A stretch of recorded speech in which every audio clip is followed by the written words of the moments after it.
Hoy tengo el privilegio de traer la palabra de Dios, y en este servicio misionero en el cual nosotros nos caracterizamos, mis hermanos, o esta iglesia se caracteriza precisamente porque llevamos en el corazón esa gran comisión que Dios puso en cada uno de nosotros. Cuando nosotros, mis hermanos, nos acercamos a la Biblia, encontramos mucho de lo que Dios tiene en su corazón para el hombre. De hecho, hoy quiero hablar de 3 palabras que al verlas a primera vista no las podríamos asociar. Sin embargo, en el contexto en el cual nos encontramos, las podemos asociar y pensar que tienen no poca relación, sino que al contrario, mucha relación. Y de estas palabras de las cuales yo quiero hablar hoy, se trata acerca de misión, acerca de reto y oportunidad. 3 palabras, mis hermanos, que hoy por hoy, dentro de la misión, dentro de la gran comisión que nosotros tenemos como hijos de Dios, estas 3 palabras siguen rigiendo nuestra gran comisión. Cuando nosotros abrimos la Biblia en Hechos, capítulo 15,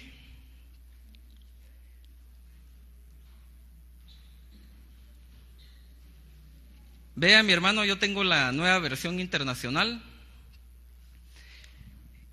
Y fíjese que lo interesante, la primera palabra, misión. Cuando nosotros nos acercamos al libro de Hechos, nosotros podemos ver los viajes, podemos ver la misión, podemos ver cómo Pablo pudo cumplir con lo que el Señor le había ordenado, con el llamamiento que Dios le había hecho a Pablo. Cuando nosotros abrimos la Biblia y leemos en el capítulo 15 y versículo 36, vemos una característica interesante de la misión. Fíjese que aquí se encuentra Pablo, esta versión dice en el versículo 36, algún tiempo después, Pablo le dijo a Bernabé: volvamos a visitar a los creyentes en todas las ciudades donde hemos anunciado la palabra del Señor y veamos cómo están. Y fíjese, mi hermano, que lo interesante de esto es que Pablo no se dedicaba únicamente a fundar iglesias y ahí dejarlas. No se dedicaba únicamente a convertir a la gente para Jesús, para Dios, sino que al contrario, mi hermano, además de eso, Pablo tenía el gran cuidado de que las iglesias recién convertidas, las iglesias recién nacidas, los hermanos recién convertidos, ellos puedan ser consolidados dentro de la misión que Dios le había ordenado. Fíjese que cuando nosotros pensamos o hablamos acerca de la misión, pensamos que nuestro trabajo es solamente ganar almas y hasta ahí terminó. Pero cuando nosotros leemos lo que Jesucristo le dijo a los discípulos, a su iglesia, de que fueran o que fuéramos y que hiciéramos no convertidos, sino que hiciéramos discípulos. Y vea esto, mi hermano, interesante es esa palabra, hacer discípulos. Como un maestro carpintero hace discípulos. Cuando le enseña todos los oficios, todos los secretos de su profesión, ese discípulo más adelante va a llegar a ser tan hábil o tan diestro como su maestro. Va a llegar a ser un carpintero. Si hablamos de un herrero, mi hermano, y tiene a su discípulo, tiene a ese patojo que está aprendiendo el oficio, más adelante ese patojo que dedicó años o meses para aprender ese oficio, se va a llegar a convertir en herrero. De igual manera, nosotros en la misión que hoy tenemos como iglesia de Dios, como la iglesia de Jesucristo, no es solamente convertir a la gente. Ese es uno de los primeros pasos en los cuales nosotros debemos hacer en la gran comisión. Sin embargo, no debemos de olvidar que el hacer discípulos es el centro de esa gran comisión. De nada serviría, mi hermano, que nosotros pudiéramos pensar en que esta semana tuvimos 100 convertidos. Que alguien venga y diga: hermanos, hoy pude yo evangelizar a 100 personas y estas 100 personas se convirtieron a Cristo. y loable esa tarea. Sin embargo, no hemos sido llamados solamente a convertir a la gente, hemos sido llamados a discipular a la gente. Por eso cuando nosotros miramos, mis hermanos, el trabajo que un pastor tiene ante un evangelista, no es que uno sea más importante que el otro. Sin embargo, el trabajo de pastor sí es más difícil, más cargoso, más trabajoso que el de evangelista. Porque el evangelista solo llega, el predicador solo llega a un lugar, convierte a la persona y se va. Sin embargo, el pastor se tiene que quedar con esos nuevos creyentes, llevándolos a través de los caminos de Dios. Imagínense, cuando usted tiene, mi hermano, usted puede pastorear a esos convertidos o a esos recién convertidos a los cuales usted le ha hablado de Dios, de Jesucristo. Y pastorearlos significa, mi hermano, que usted los va a cuidar a esos bebés espirituales a través de la instrucción de la palabra de Dios. Los va a guiar a través de los caminos de la palabra de Dios. No solamente los va a convertir y le va a decir, bueno, que Dios te bendiga y ahí mira dónde te convertís, ahí está la Biblia, ahí la estudias y ahí me contás más adelante. Y muchos pareciera que estamos olvidando, mis hermanos, ese gran trabajo, esa gran característica que la misión tiene, o que la misión tiene y que nosotros debemos hacer en esa gran misión. Fíjese que al leer el versículo 41 dice, y viajó por toda Siria y Sicilia, consolidando a las iglesias. Para Pablo era muy importante, mi hermano, poder visitar nuevamente aquellas iglesias el cual él había fundado. Saber que esas iglesias estaban yendo por el camino correcto. Saber que esas iglesias habían crecido. Usted puede leer en algunas iglesias que aún Pablo, cuando se dirige a ellos, les extraña que aún se conviertan o sean todavía como niños, todavía mamando los rudimentos de la palabra. Pablo sabe perfectamente que en la vida del recién convertido se hace necesario entonces, mi hermano, el poder consolidar esa vida para Cristo. Y fíjese que si yo leo más adelante en el capítulo 16 y versículo 4 dice, al pasar por las ciudades entregaban los acuerdos tomados por los apóstoles y los ancianos de Jerusalén para que los pusieran en práctica, y así las iglesias se fortalecían en fe y crecían en número día tras día.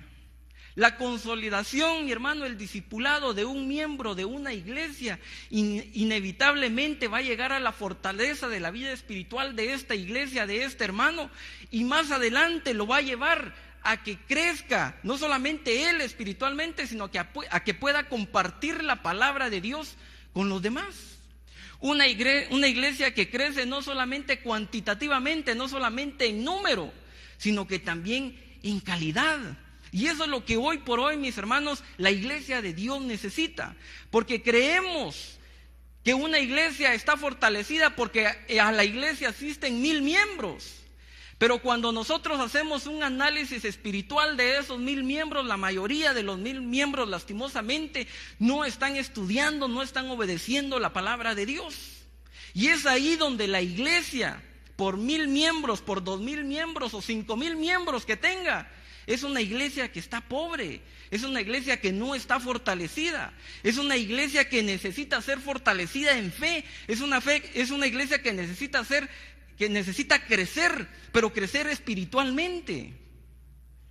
Eso es lo que hoy está pasando en nuestras iglesias, mis hermanos. Nos estamos conformando, mis hermanos, a solamente beber de la leche espiritual. Pero la palabra no nos ha mandado a que nosotros solamente demos leche espiritual a esos recién convertidos, sino que a que le demos la profundidad de las palabras para que ellos, en ese conocimiento, en esa fortaleza y en ese crecimiento de la palabra, ellos puedan llegar a ser discípulos a otros. ¿Cómo puede un maestro enseñarle a otra persona si ese maestro no sabe? Dígame cómo. ¿Cómo podemos dar lo que no tenemos? ¿Cómo podemos enseñar lo que no sabemos? Se necesita entonces, mis hermanos, que la iglesia sea consolidada. Cada vez, mi hermano, que usted como pastor, porque vea, pastor no solamente significa que vamos a estar a cargo de una congregación en un templo. Pastor significa que Dios nos ha dado personas a nuestro cuidado, para que no solamente le hablemos de Cristo, sino que la fortalezcamos en su vida espiritual. Y en esa tarea pastoral que cada uno de nosotros tenemos con nuestra familia, con nuestros amigos recién convertidos, es ahí donde nosotros tenemos que trabajar en la misión que Dios nos ha dado. Y Pablo reconocía eso. Y Pablo sabía lo urgente que era de nutrir a la iglesia en palabra, en conocimiento, en oración. ¿Qué es lo que nosotros estamos haciendo hoy día? ¿De qué nosotros nos estamos nutriendo y de qué nosotros estamos nutriendo a los demás? Sin embargo, hay otro aspecto interesante en esta lectura. Cuando nosotros regresamos un poco al capítulo 16 y versículo 1, dice: llegó Pablo a Derbe y después a Listra, donde se encontró con un discípulo llamado Timoteo, hijo de una mujer judía creyente, pero de padre griego. Los hermanos en Listra y en Iconio hablaban bien de Timoteo, así que Pablo decidió llevárselo. Por causa de los judíos que vivían en aquella región, los circuncidó, pues todos sabían que su padre era griego. Y Timoteo, juntamente con Pablo, pasaron por las ciudades, entregaban los acuerdos que los apóstoles les habían dado. Y bueno, usted sabe que las iglesias, como leímos, se fortalecían y crecían en número. Ahora bien, vea que otro aspecto importante, mis hermanos, es que cuando nosotros estamos discipulando, lo que eso lleva es a poder multiplicarnos para poder predicar la palabra de Dios. No solo nosotros somos los llamados a predicar la palabra de Dios, no solo nosotros somos los llamados a esta misión. Son llamados todos aquellos que han nacido de nuevo, que han creído en Cristo. Y somos todos los obligados entonces a participar en esta misión que Jesucristo nos ha dado. Por eso mismo, es obligación de nosotros como iglesia enseñarle a las nuevas generaciones, a nuestros jóvenes, a nuestros niños, del significado, mi hermano, que tiene la misión de Jesucristo aquí en la tierra. Usted la puede entender y yo la puedo entender. Sin embargo, las nuevas generaciones, los recién convertidos, tienen que aprender de cuál es la misión a la cual Cristo los ha llamado. Si nosotros, mis hermanos, no les enseñamos a ellos, ¿qué va a pasar con la iglesia el día de mañana? Imagínense, piense por un momento que si Adán y Eva hubieran decidido no tener hijos, ¿dónde estaríamos nosotros? Nadie estaría aquí. Nadie. Imagínense que si los discípulos hubieran decidido quedarse con lo que Jesucristo les había dado, con esas buenas nuevas, solo se hubieran salvado ellos, los que creyeron en ese momento en Jesucristo. Nosotros no estaríamos aquí. Hay gente hoy por hoy, mis hermanos, que necesita escuchar de la palabra de Dios y que escucha de la palabra de Dios y que conoce de la palabra de Dios, pero que no sabe aún cuál es el llamado, cuál es la misión que Dios le ha encomendado. Y es el de multiplicarse, es el de discipular a los demás. ¿Cuántos de nosotros discipulamos a los demás? ¿Cuántos de nosotros le enseñamos la palabra de Dios a los demás, a nuestros hijos, a nuestros jóvenes? ¿Cuántos lo hacemos? Si usted no lo está haciendo, si yo no lo estoy haciendo, mi hermano, si no estamos cumpliendo con lo que Dios nos ha llamado, el día de mañana no nos extrañemos cuando la iglesia ya no haya nadie, porque se dejó de predicar la palabra, porque se dejó de discipular, se dejó de consolidar a esas nuevas generaciones. Sin embargo, vea que el relato sigue diciendo en el versículo 6 del capítulo 16, dice: atravesaron la región de Frigia y Galacia, ya que el Espíritu Santo le había impedido que predicaran la palabra en la provincia de Asia. Cuando llegaron cerca de Misia, intentaron pasar a Bitinia, pero el Espíritu de Jesús no se lo permitió. Entonces, pasando de largo por Misia, bajaron a Troas. Durante la noche Pablo tuvo una visión en la que un hombre de Macedonia, puesto de pie, le rogaba: pasa a Macedonia y ayúdanos. Después de que Pablo tuvo la visión, dice, enseguida nos preparamos para partir hacia Macedonia, convencidos de que Dios nos había llamado a anunciar el evangelio a los macedonios. Vea, mi hermano, que lo interesante en la misión que Dios nos ha encomendado es que Dios nos muestra el cómo, es que Dios nos muestra el dónde y es que Dios nos muestra el cuándo. Dios se preocupa, mi hermano, de la obra, de la misión que su iglesia está desarrollando. Nosotros, vea, nosotros tenemos la parte más sencilla, porque no tenemos que quebrarnos tanto la cabeza de pensar dónde vamos a ir a predicar, cómo lo vamos a hacer, en qué tiempo lo vamos a hacer, porque Dios se encarga de poner en el corazón de sus siervos, de sus seguidores, de sus hijos, de sus misioneros, que eso lo somos todos, de guiarnos a través de esa gran comisión. A veces nos preguntamos, ¿pero qué voy a decir? ¿Qué le puedo decir a esta persona? ¿Qué le puedo decir a mi jefe? ¿Qué le puedo decir a mi padre? ¿Qué le puedo decir a mi madre? ¿Qué le puedo decir a mi amigo? ¿Qué palabras puedo yo usar para poderlo convencer? Pero no se trata de convencer a los demás, mi hermano. Se trata de que Dios ponga sus palabras en nuestro corazón. Y le voy a decir, no van a salir palabras teológicas de nuestra boca.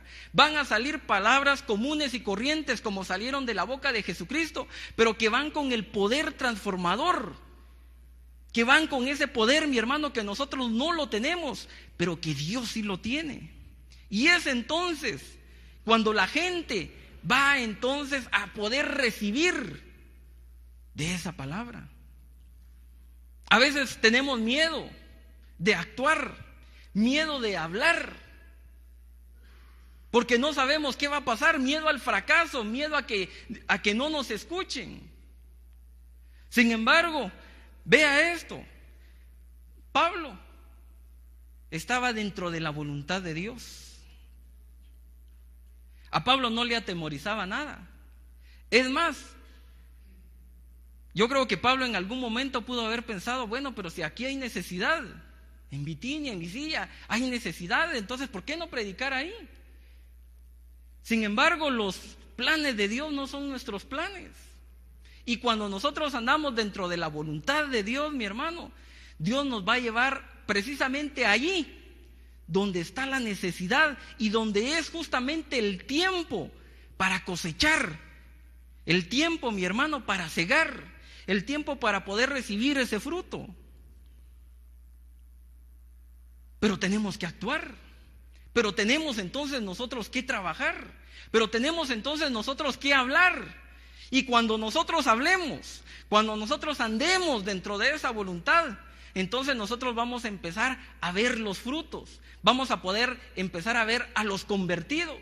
Mire, mi hermano, nosotros somos frutos de aquellos que se atrevieron a hablarnos a pesar de lo mal encarado que éramos algunos, a pesar del mal carácter que algunos tenían, a pesar de lo pecadores que eran otros. Ellos tuvieron el carácter para acercarse a nosotros y hablarnos de Cristo. Y producto de eso, mi hermano, es que nosotros estamos hoy aquí. Y gracias a Dios por ello. Sin embargo, quiero ir más adelante. Vea esto en cuestión de misión. Sin embargo, cuando nosotros pasamos al versículo 11 del capítulo 16, dice, zarpando de Troas, navegamos directamente a Samotracia y al día siguiente a Neápolis. De allí fuimos a Filipos, que es una colonia romana y la ciudad principal de ese distrito de Macedonia. En esa ciudad nos quedamos varios días. El sábado salimos a las afueras de la ciudad y fuimos por la orilla del río donde esperábamos encontrar un lugar de oración. Nos sentamos y nos pusimos a conversar con las mujeres que se habían reunido. Una de ellas, que se llamaba Lidia, adoraba a Dios. Y me voy a detener un momento aquí, mi hermano. Vea que ellos ya no estaban en Galacia, en toda la provincia de Galacia, ya no estaban en Bitinia. De hecho, llegaron al puerto de Bitinia y zarparon. Y para llegar a Macedonia, Filipos era parte de esa región. Cuando Pablo, Silas, ya estaba Timoteo, y se cree que Lucas también estaban, los cuatro andaban en esa misión, en ese viaje. Vea que ellos andaban buscando lo que primero hacía Pablo al llegar a una ciudad, era buscar la sinagoga. Sin embargo, por lo que dice el relato, pareciera que Pablo aún o no había encontrado la sinagoga, o no habían los suficientes judíos para formar una, porque una sinagoga se formaba a partir de 10 judíos, varones, no mujeres. Las mujeres no eran tomadas en cuenta. Sin embargo, vea que en este caminar, Pablo vio a estas mujeres reunidas. Y cuando vio a estas mujeres reunidas, mis hermanos, si Pablo hubiera pensado como todos los demás, hubiera dicho, ¿para qué le voy a hablar a estas mujeres? Pero Pablo se tomó su tiempo, porque sabía a lo que había sido llamado. Él había sido llamado para ir a predicar la palabra a Macedonia, y ya estaba en un lugar que era parte de Macedonia, y él no perdió la oportunidad de poderles enseñar a estas mujeres. Vea que aquí dice que conversó con ellas. Pero esta conversación, mis hermanos, no fue una conversación de vean de dónde vengo y ustedes qué hacen, bueno, gusto de conocerlas, de ahí nos vemos. Pablo comenzó entonces a hablarles de Jesucristo. Y fíjese que lo interesante es, en este caso, Lidia, una de ellas se llamaba Lidia, dice, adoraba a Dios. Esta mujer conocía de Dios, era una mujer gentil, pero que conocía del Dios de los judíos. Y participaba en esa reunión de estas mujeres judías. Sin embargo, Pablo le habló, y como dice el siguiente versículo, dice que el Señor, ya en la mitad del 14, dice, mientras escuchaba, el Señor le abrió el corazón para que respondiera al mensaje de Pablo. Ahora bien, mientras escuchaba no significa necesariamente que en ese momento, el momento en el que Pablo estaba conversando con estas mujeres a la orilla del río, ella le abrió su corazón a Dios, al Señor. Sino según los tiempos de los verbos, parece que después de que Pablo estuvo continuamente platicando con ella entonces le abrió su corazón a Dios. Y esto nos enseña algo, mi hermano, que Pablo era persistente en la misión. Pablo no se amilanaba, Pablo miraba un reto, y Pablo no aceptaba un no. Pablo sabía, cuando el Señor se lo ponía en su corazón, que era esa persona a la que le tenía que dar la palabra. Pablo insistía en darle la palabra. Y mire, esta mujer Lidia, al cabo de los días, podríamos pensar, ella abrió su corazón a Dios. ¿Cuántos de nosotros tal vez nos hubiéramos decepcionado, hubiéramos pensado, bueno, yo ya le hablé, ya hice mi parte, ahí él o ahí ella si quiere, y damos media vuelta y nos vamos? Pero mire, mi hermano, gracias a Dios por aquellos hermanos que fueron insistentes con nosotros. ¿Se recuerda cuántas veces le hablaron a usted? Yo me recuerdo cuántas veces me hablaron a mí. Un montón de veces. Mi tío ya me tenía, como decimos aquí, chino, que tanto que me hablaba, y me hablaba, y me hablaba, y me hablaba, y nunca me dejó de hablar. Sin embargo, no fue él el que recibió la cosecha. Pero yo me pongo ahora a pensar, mi hermano, que definitivamente Dios estaba ya actuando, poniéndole el ojo, o poniéndome el ojo desde que mi tío me empezó a hablar, como se lo puso a usted. ¿Se recuerda quién fue la persona que le habló a usted la primera vez de Cristo? Y cuando usted oyó de eso, le dio igual, se rió, pensó que nunca iba a poner un pie en una iglesia evangélica. Y sin embargo, hoy está aquí. Por esa gente, mi hermano, que aceptó el reto y persistió en la prédica de la palabra. Sin embargo, el relato sigue diciendo en el versículo 16: una vez cuando íbamos al lugar de oración, nos salió al encuentro una joven esclava que tenía un espíritu de adivinación. Con sus poderes ganaba mucho dinero para sus amos. Nos seguía a Pablo y a nosotros gritando: estos hombres son siervos del Altísimo. Y sigue diciendo la palabra: y les anuncian a ustedes el camino de salvación. Así continuó durante muchos días.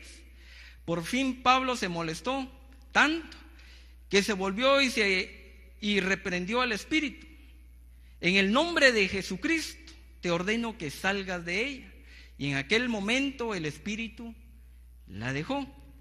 Y fíjese, mi hermano, que el reto que nosotros seguimos teniendo como iglesia, y tenemos, es que nosotros nos tenemos que confrontar contra el maligno.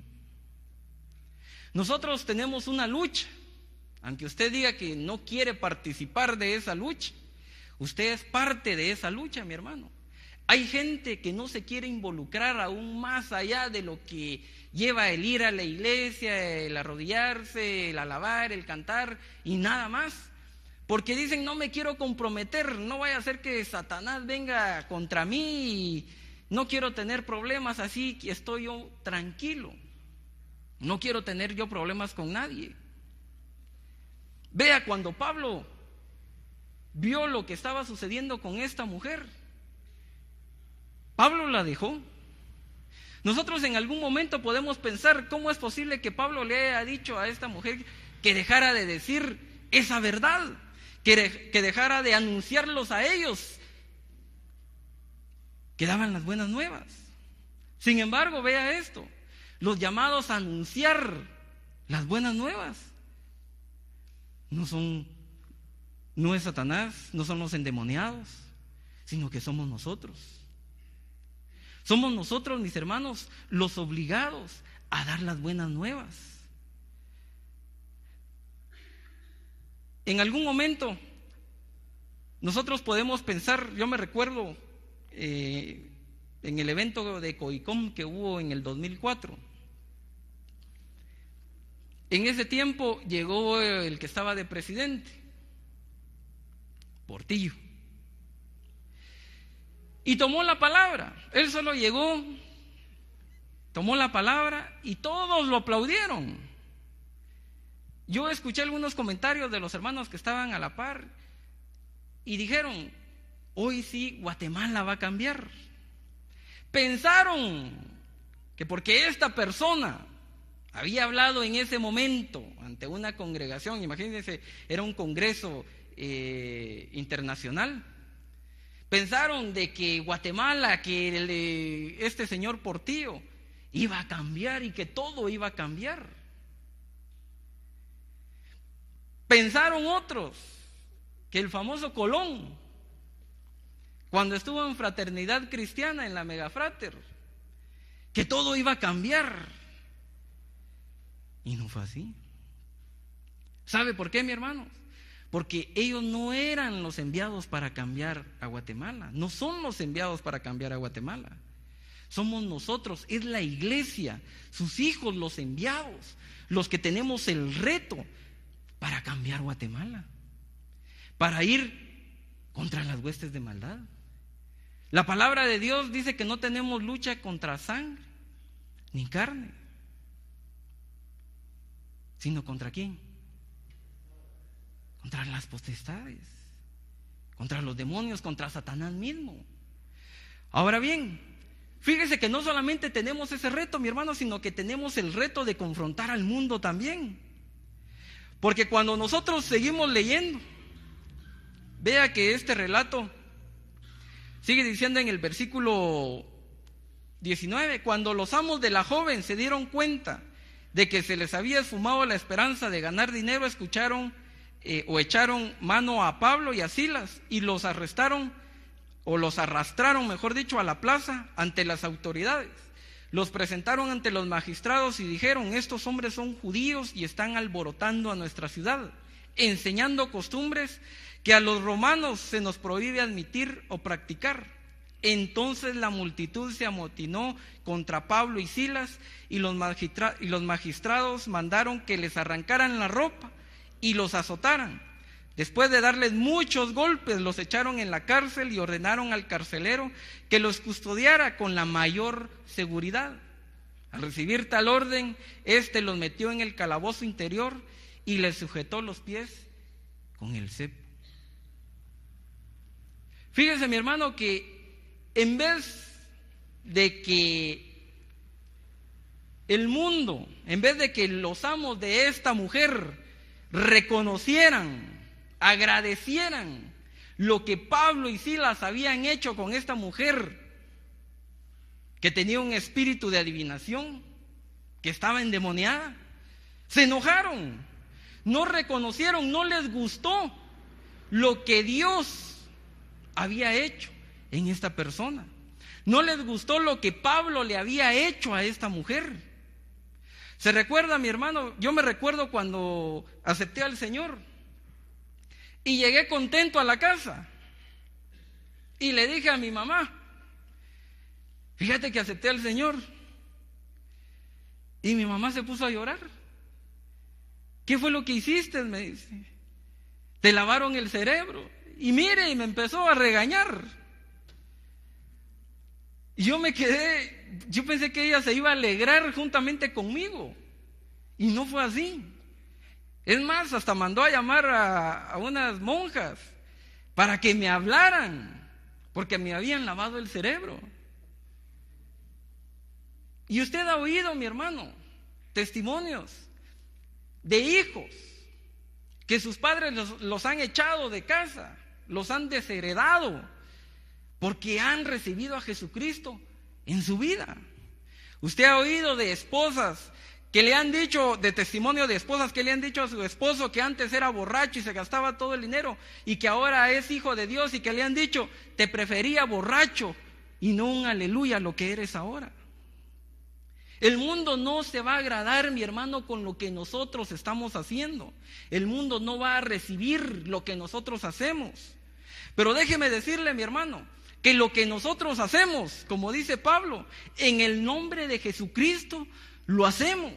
Que nosotros como iglesia no vamos en nuestro nombre, que no es a nosotros a los que nos están rechazando, es a Jesucristo mismo al que están rechazando, es a Jesucristo mismo del que no quieren saber. Pero nosotros como hijos de Dios, como hijos de Él, nosotros tenemos la obligación de en su nombre predicar la palabra, dar las buenas nuevas, mis hermanos. Como dice la palabra, nosotros tenemos la obligación de ir y dar las buenas nuevas, de darle libertad a los cautivos. Usted sabe cuál es el ministerio de Jesucristo. Usted sabe cuando Jesucristo comisionó a sus 12 apóstoles y les dio autoridad para echar fuera demonios, para sanar a las personas, para consolar a las personas. Somos nosotros, mis hermanos, los encargados de ir y dar las buenas nuevas. Pero no vamos solos, no vamos en nuestro nombre, vamos en el nombre de Jesucristo. Y si vamos a ser rechazados, Cristo mismo fue rechazado. Si vamos a ser apaleados, Cristo mismo fue apaleado. Si vamos a ser encarcelados, Jesucristo mismo sufrió la cárcel, aún la muerte. Pero eso no fue impedimento para que Jesucristo cumpliera con la misión que el Padre le había encomendado. Si que Jesucristo fue capaz de hacer eso, ¿cuánto más nosotros también? Por último, mi hermano, vemos la oportunidad. En el versículo 25 dice: a eso de la medianoche, Pablo y Silas se pusieron a orar y a cantar himnos a Dios, y los otros presos escuchaban. ¿Sabe qué es lo interesante, mi hermano? Que yo miro a dos hombres que no estaban enojados con Dios, que no le estaban reclamando a Dios ahí en la cárcel, que no estaban diciendo: si esto es predicar la palabra de Dios, mejor no predico. No, eran dos hombres que estaban adorando y alabando el nombre de Dios. Vea esto, porque ellos sabían que había gente a su alrededor que los estaban viendo, que los estaban escuchando, ¿Qué clase de cristiano hubiera sido Pablo y Silas si se hubieran puesto a blasfemar, si se hubieran puesto a murmurar de Dios? ¿Qué clase de cristianos somos nosotros, mis hermanos, cuando los inconversos ven nuestros sufrimientos, nuestras penalidades, nuestras escaseces, como dicen? ¿Y cómo es que nosotros actuamos? A veces nosotros nos preguntamos, Señor, ¿por qué viene la enfermedad a mí? ¿Se puede usted imaginar que alguien que esté bien de salud le diga a otra persona que está mal, que está enferma: no tenga pena, yo voy a orar por usted, Dios va a hacer algo? Cualquiera pensaría, él porque está sano, tiene esa fe, tiene esa convicción, pero si estuviera como yo, ¿cómo actuaría? A veces, mis hermanos, nosotros nos preguntamos, ¿qué ando haciendo en este hospital, Señor? Si tú eres un Dios que puede sanar, pero ¿qué ando haciendo aquí? Yo no tengo necesidad de venir a ver a los médicos, y ciertamente no la tenemos.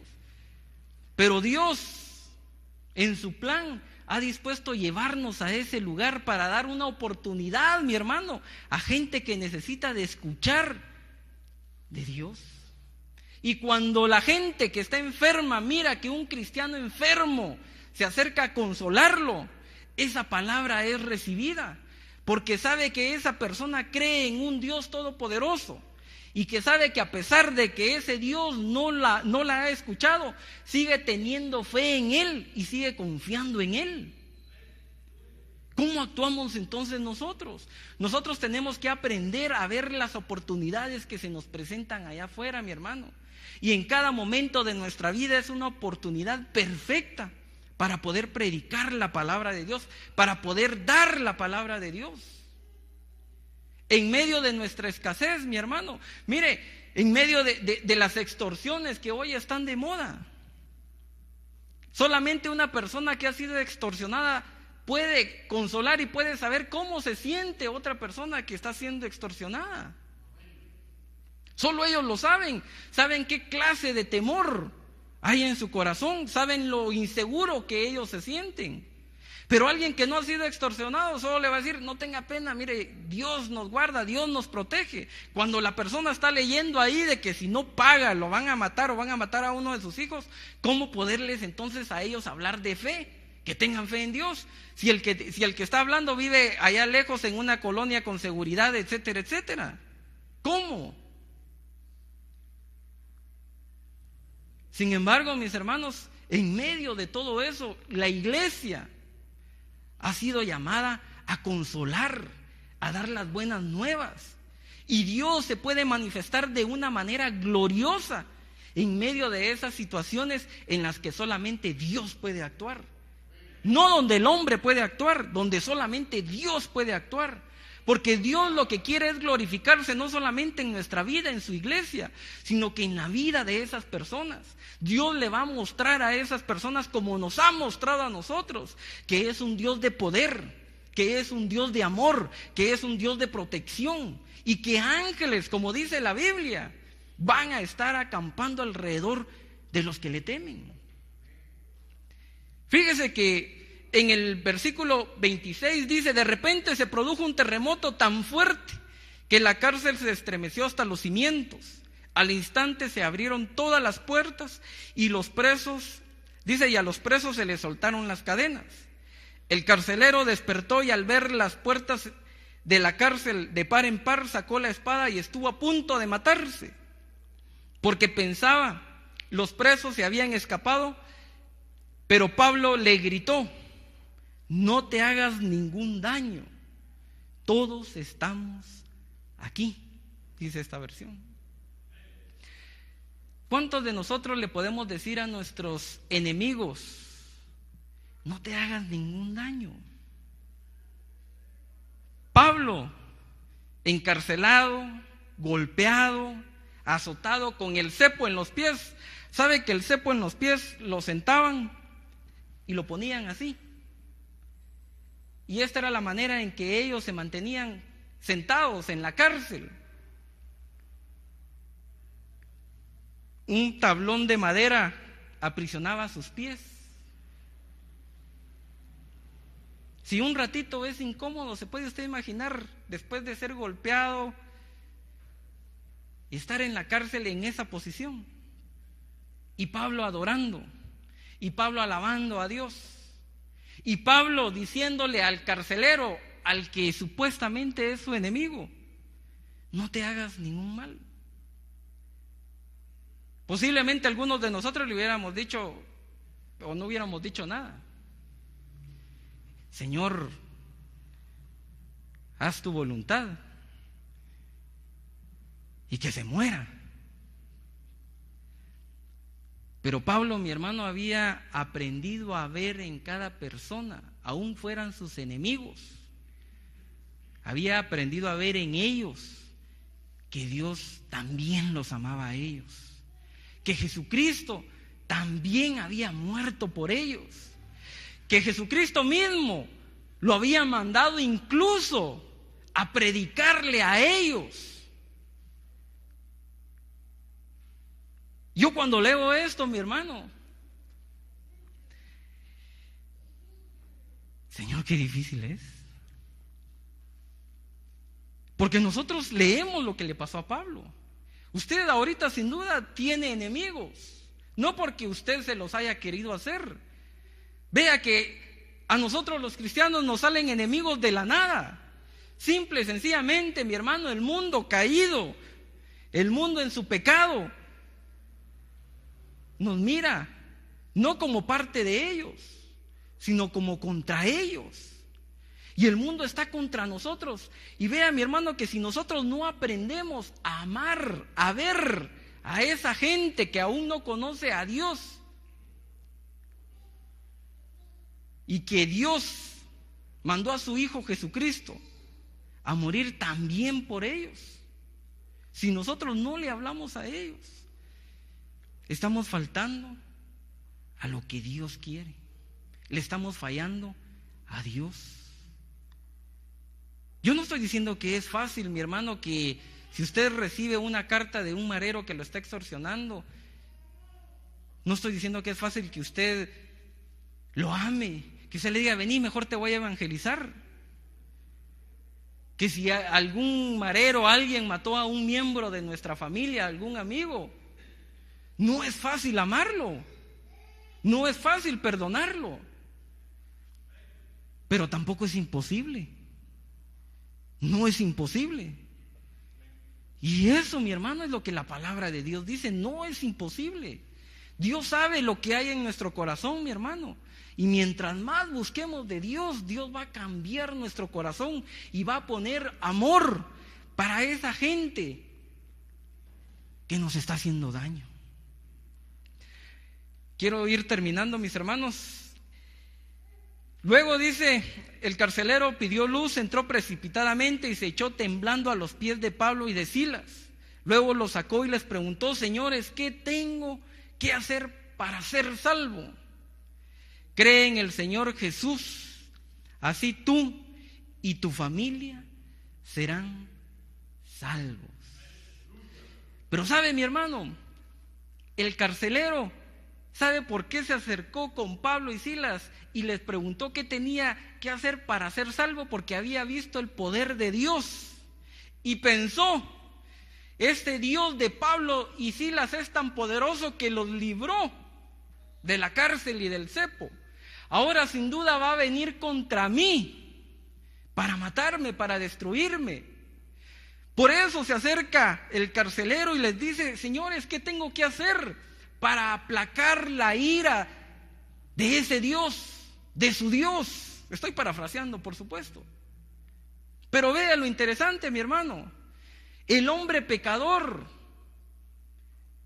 no es merecedor de la gracia de Dios. Sin embargo, el pecador que se arrepiente, ese sí es merecedor de la gracia y del perdón de Dios. Por eso cuando nosotros leemos: cree solamente en el Señor Jesús, así tú y tu familia serán salvos. En el versículo 32 dice: luego les expusieron la palabra de Dios a él. Vea, le expusieron la palabra de Dios a él y a todos los demás que estaban en su casa. A esas horas de la noche el carcelero se los llevó y les lavó las heridas. enseguida fueron bautizados él y toda su familia. Y fíjese lo interesante, mi hermano, el carcelero sabía que si los presos se huían, él tenía que pagar con su vida. A él le interesaba su profesión, era un soldado, se había hecho una carrera. Sin embargo, ahora, mi hermano, ya no le interesa su profesión, le interesa lo que los discípulos, lo que Pablo y Silas le habían dicho. Ahora sus valores, su vida había cambiado. Ahora saca incluso a estos prisioneros y se los lleva a su casa. Nosotros podemos ver entonces, mi hermano, cómo el poder transformador de Dios obra en la vida de las personas. ¿Qué es lo que nosotros estamos haciendo como iglesia, mi hermano? ¿Cuál es la misión? Nosotros conocemos la misión que Dios nos ha dado. Sabemos, mis hermanos, que tenemos un reto adelante. Un reto. Que tenemos, mis hermanos, una oportunidad en cada lugar que nosotros nos encontremos. Yo quiero terminar con este versículo que mi hermano Eliseo predicó hoy en la mañana acerca de 1 de Corintios, capítulo 15 y versículo 58. Dice: por tanto, mis queridos hermanos, manténganse firmes e inconmovibles, progresando siempre en la obra del Señor, conscientes de que su trabajo en el Señor no es en vano, mi hermano. Dios, mis hermanos, no se olvida de lo que nosotros hacemos. Cuando venga Jesucristo, nosotros no vamos a ser avergonzados, sino que al contrario vamos a ser galardonados por la obra que hicimos aquí en la tierra. ¿Por qué no nos ponemos en pie?